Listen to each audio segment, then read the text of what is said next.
ಅಭ್ಯರ್ಥಿಗಳಿಗೆ ಮತಗಳು ಕಮ್ಮಿ ಬರ್ಬೋದು ಅನ್ನೋದೊಂದು ಜನರ ತಲೆಯಲ್ಲಿ ಮೂಡ್ತಾ ಇದೆ. ಅದಕ್ಕೆ ತಮ್ಮ ನೋಡಿ, ಇಲೆಕ್ಷನ್ ಸಂದರ್ಭದಲ್ಲಿ MLA ಚುನಾವಣೆ ಸಂದರ್ಭದಲ್ಲಿ ಕರ್ನಾಟಕ ರಾಜ್ಯಕ್ಕೆ ಎಷ್ಟು ಬಾರಿ ಮೋದಿ ಸಾಹೇಬರು ಬಂದಿದ್ದಾರೆ, ನಿಜ ತಾನೆ? ನಿಜ. ಒಂದು ವರ್ಷದ ಹಿಂದೆ ಬಂದಾಗ ಏನಾಯಿತು ರಿಸಲ್ಟು? ಸೊ ಅದಷ್ಟೇ ನನ್ನ ಉತ್ತರ.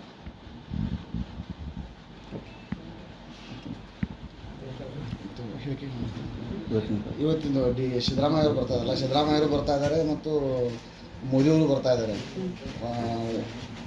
ಅದಕ್ಕೇನಾಯಿತು? ನೋಡಿ, ರಾಷ್ಟ್ರ ನಾಯಕರು ಬರ್ತಾ ಇದ್ದಾರೆ, ರಾಜ್ಯದ ನಾಯಕರು ಬರ್ತಾ ಇದ್ದಾರೆ. ರಾಷ್ಟ್ರ ನಾಯಕರು ಬೆಳಗಾವಿಗೆ ಏನು ಕೊಡುಗೆಯನ್ನು ಕೊಟ್ಟಿದ್ದಾರೆ, ಏನು ಭಾಷೆಯನ್ನು ಕೊಟ್ಟಿದ್ರು, ಏನು ಸಾಧನೆ ಮಾಡಿದ್ದಾರೆ, ಏನು ಡೆಲಿವರ್ ಮಾಡಿದ್ದಾರೆ.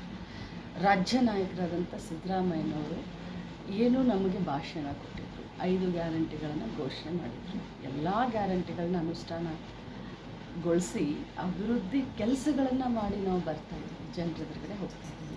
ಇದಿಷ್ಟೇ ನಮ್ಮಿಬ್ಬರ ನಡುವೆ ಇರುವಂಥ ಡಿಫ್ರೆನ್ಸು. ಬರೀ ಭಾಷಣಕ್ಕೋಸ್ಕರ ಜನರಿಗೆ ಎದುರುಗಡೆ ಮಾಡೋದು ಇದಲ್ಲ, ಭಾಷಣ ಮಾಡಿ ಆಡಿದ ಮಾತಿನಂಗೆ ನಡ್ಕೊಳ್ಳೋದು ತುಂಬ ಮುಖ್ಯ. ಅದಕ್ಕೆ ಈ ಬಾರಿ ಇಡೀ ಕರ್ನಾಟಕ ರಾಜ್ಯದ ಜನತೆ, ಅದರಲ್ಲೂ ಬೆಳಗಾವಿ ಪಾರ್ಲಿಮೆಂಟ್, ಚಿಕ್ಕೋಡಿ ಪಾರ್ಲಿಮೆಂಟ್ನಲ್ಲಿ ಇಬ್ಬರು ಯುವಕರಿಗೆ ಈ ಬಾರಿ ಟಿಕೆಟ್ನ ಕೊಟ್ಟಿದ್ದಾರೆ. ಇಲ್ಲಿ ಮೃಣಾಲ್ ಹೆಬ್ಬಾಳ್ಕರ್ 100ಕ್ಕೆ 100 ಗೆಲ್ತಾರೆ, ಅಲ್ಲಿ ಪ್ರಿಯಾಂಕಾ ಜಾರಕಿಹೊಳಿ 100ಕ್ಕೆ 100 ಗೆಲ್ತಾರೆ.